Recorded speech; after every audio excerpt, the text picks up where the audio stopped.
Radau apleistą garažą, pilną mirtinų jūros pabaisų, milžiniškų ungurių, nuodingų akmeninių žuvų, ateivių ir ryklių.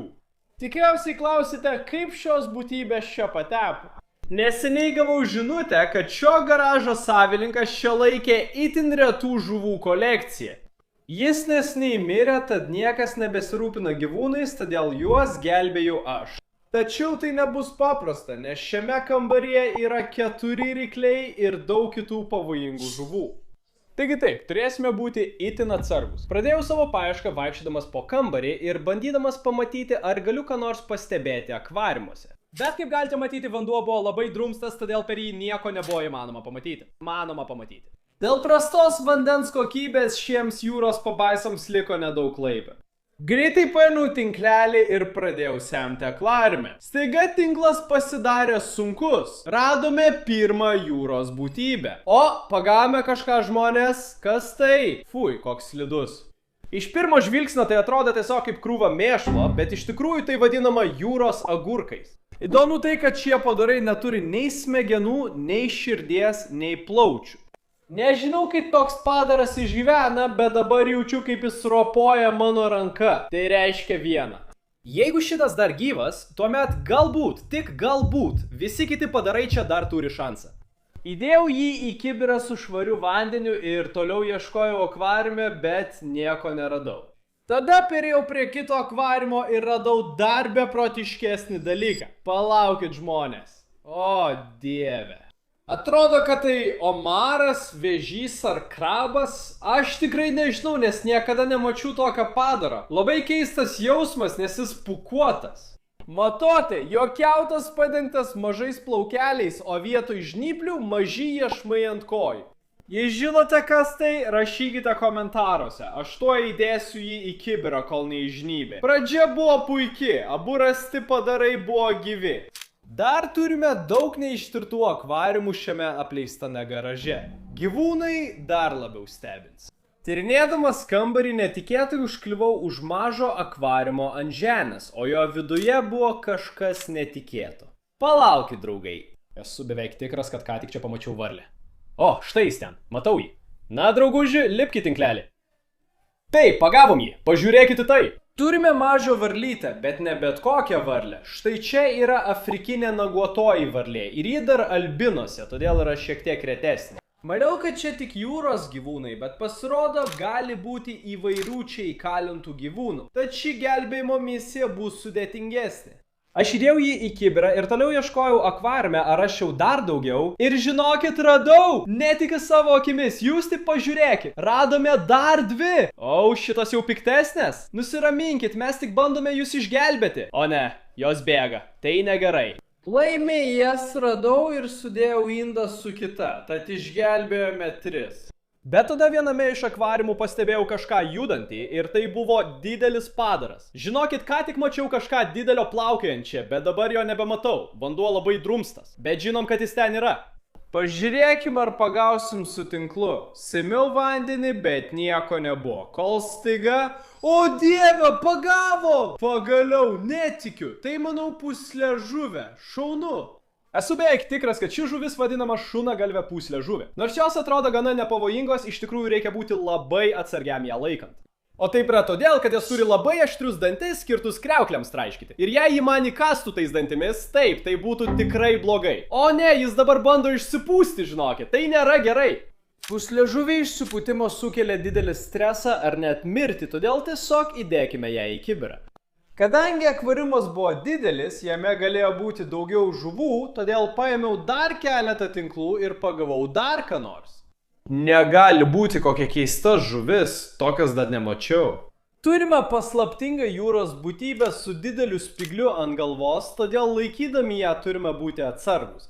Tai labai keista žuvis. Parašykite komentaruose, jei žinote, kas tai, nes aš nesuprantu. Tai atrodo buvo paskutinė žuvis akvariume, todėl perėjau prie kito. Ir po truputį paieškų pastebėjau kažką neįtikėtino. Ar jūs ką tik tai matėt? Manau, kad tai buvo kažkoks ungurys, kuris dingo. Jis tiesiog pradingo. O, man atrodo, mes jį pagavom, vaikinai. Taip, ungurys. Gerai, seni. O dieve, pagavau jį. Šis padaras labai judrus. Tai manau jaunas murena, jie užauga daug didesni. Žmogus rašęs apie šią vietą minėjo, kad čia yra daugiau nei 1,5 metro ilgio egzempliorius. Nežinau kur jis, bet mes pagavome mažai. O dieve, koks jis slidus! Įdėjau ungurį į kibirą su žuvimis ir nuėjau. Kitame atvariume sutikau pavojingiausią padarą. O ne, ar tai tikrai tai? Tai ten yra jūrų ežys, bet ne bet koks jūrų ežys. Tai ilgadyglis jūrų ežys. Na, esu tikras, kad matote, kodėl jie taip vadinami.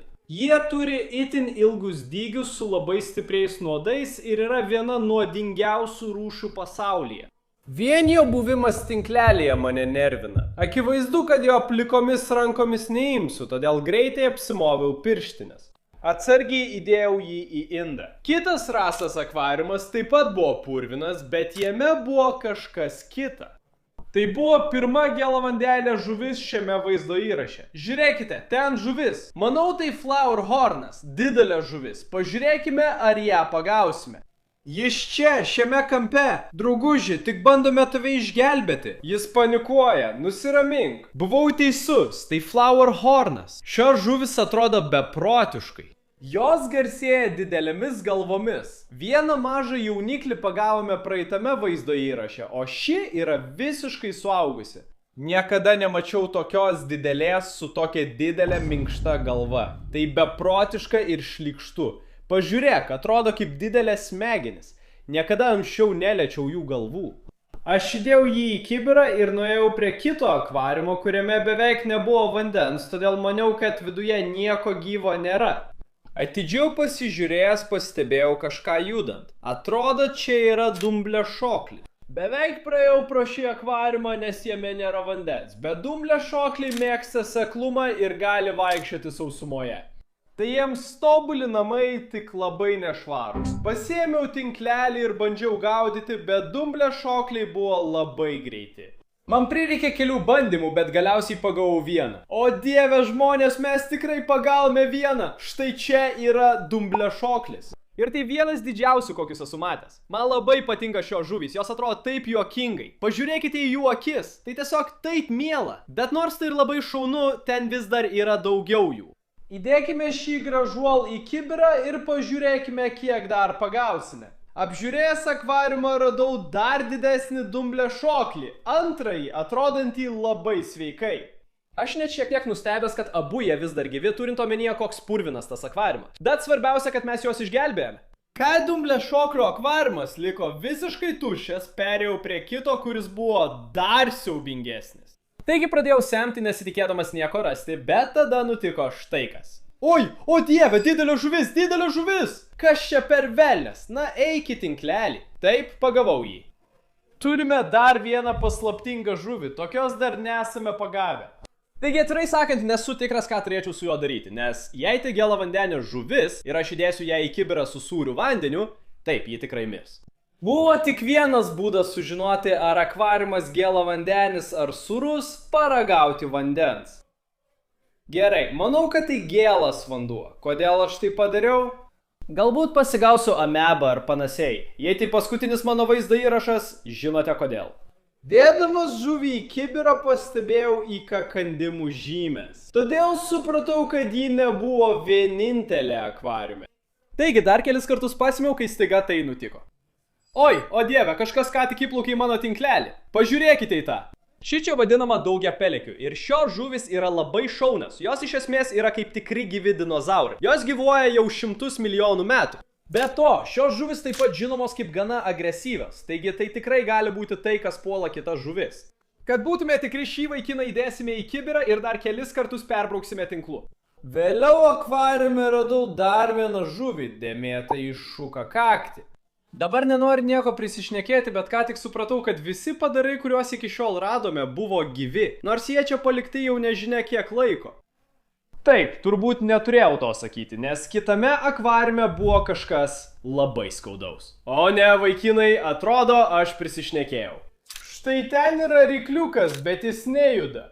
Jeigu prisimenate, sakiau, kad šiame garaže iš viso yra 4 rykliai. Ir man buvo pasakyta, kad vienas iš jų yra jauniklis, o kiti 3 suaugę. Jei žinote apie gyvūnus, žinotumėte, kad jų jaunikliai labai trapūs. Regis šią mažylį pavėlavome. Yra tikimybė, kad kiti 3 gyvi, todėl perėjau prie kito akvariumo. Ir po kelių bandymų ištraukiau kažką visiškai neįtikėtino. O dieve, kas čia per daiktas? Palaukite minutėlę. Man atrodo, tai akmenžuvė. O dieve!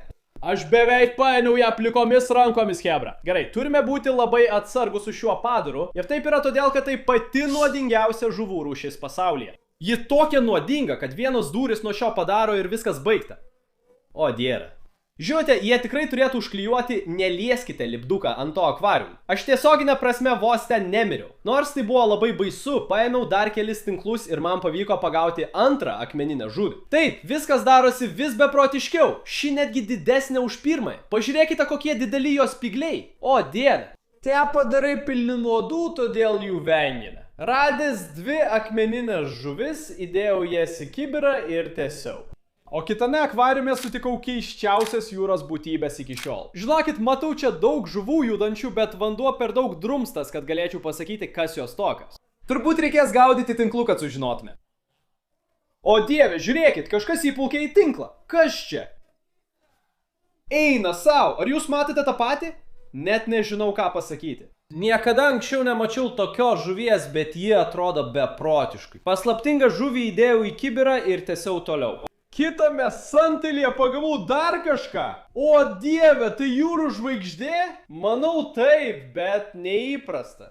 Manau tai trapioji jūrų žvaigždė. Jos labai keistos. Niekada nebuvau tokios matęs gyvai. O dieve, koks keistas jausmas. Pažiūrėkite, ji ropoja per mane kaip mažas aštuonkojis. Šaunus radinys. Bet kai atidžiau pažvelgiau į vandenį, pastebėjau dar vieną jūrų žvaigždę. Tačiau ši buvo šiek tiek kitokia. O dieve, pagavau ją. Chebra, tai atrodo kaip dar viena trapioji jūrų žvaigždė. Bet ji rožinė. Tai keista. Niekada anksčiau tokias nemačiau. Taigi, aš nebuvau tikras, ar ši yra albinose, ar galbūt tiesiog kita rūšis. Jei žinote, būtinai parašykite komentaruose žemiau. Akivaizdu, kad akvariume buvo daug keistų jūros gyvių. Dar kelis kartus pasimiau ir pagavau kažką naujo. Kas tai? Atrodo kaip omaras, bet neįprastas. Pažiūrėkite į jo violetinės ir oranžinės spalvas su dėmėmis. Tai beprotiška, kas čia vyksta? Iš šio akvariumo pagauname tik tai, ko dar nesu matęs. Ir tai dar ne viskas. Po to, kai dar kelis kartus panardinau tinklą, man pavyko ištraukti paskutinį padarą iš šio akvariumo ir jis buvo pats įdomiausias iš visų iki šiol. Vaikinai, pagavome didžiulį jūrų arkliuką, tai didžiausias, kokį esu matęs, net nežinojau, kad jie tokie gali būti. Jūrų arkliukai mano mėgstamiausi gyvūnai. Jie labai unikalūs, neįprastos išvaizdos ir stiprus. Pažiūrėkite į juos. Jis tiesiog laikosi už mano piršto kaip mažas beždžioniukas, tai taip keista. Įdėjau jį į kibirą ir nuėjau prie kito akvariumo. Iškart pastebėjau kažką didelio judant viduje. Manau, tai dar viena pūslė žuvė, bet jis skiriasi nuo pirmosios. Ši vadinama ežinė pūslė žuvė. Na, turbūt matote, kodėl ji taip vadinama. Ji turi labai didelius spyglius per visą kūną. Au, o dieve, ir jie skaudus, jie labai aštrus. Au, gerai. Nors šie spygliai skaudus, žuvis miela. Įdėsime ją į kibirą ir pažiūrėsime, kas dar ten yra. Paėmiau dar kelis tinklus ir neradęs nieko įdomaus ištraukiau visiškai netikėtą dalyką. O, vaikinai. O dieve, ar tai tikrai tai, ką manau? Esu beveik tikras, kad ką tik radome dar vieną nuodingą žuvų rūšį. Ši čia vadinama skorpion žuve. Ir kaip ir akmenžuvė, šios žuvis yra labai nuodingos. O dieve, gerai. Neturėčiau jos laikyti, nežinau, kodėl tai darau. Matote?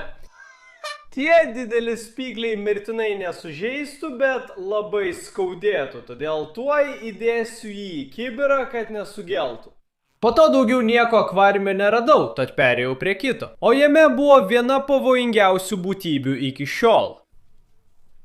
O dieve, kas tai buvo? Vaikinai, manau, kad tai buvo maldininkinė krevetė. Piblovei, nes jos turi stipriausią smūgį gyvūnų karalystėje. Jos tokios stiprios, kad yra žinoma, jog gali sudaužyti akvariumo stiklą. Ir jei viena iš jų tau smogs, ji tiesioginė prasme gali sulaužyti pirštą. O ta atrodė tikrai didelė. O dieve, tai baisu. Atsargiai merkiau tinklelį, po kelių bandymų ištraukiau milžinišką povinę maldininkinę krevetę. O, beprotiška. Pažiūrėkite, kokio dydžio ta maldininkinė krevetė. Manau, dar niekada nesu tai bijojęs laikydamas gyvūną savo tinklelyje. Dabar negaliu prie jo prieiti, nes jis gali sulaužyti pirštą. Nežinau, ką daryti, tai pavojinga. Įdėjau jį į indą, kad galėčiau apžiūrėti. Na, pasakykime taip, jis tikrai nebuvo patenkintas. O dieve, ar girdėjote tai? Jis ką tik trenkė į stiklą, o dieve.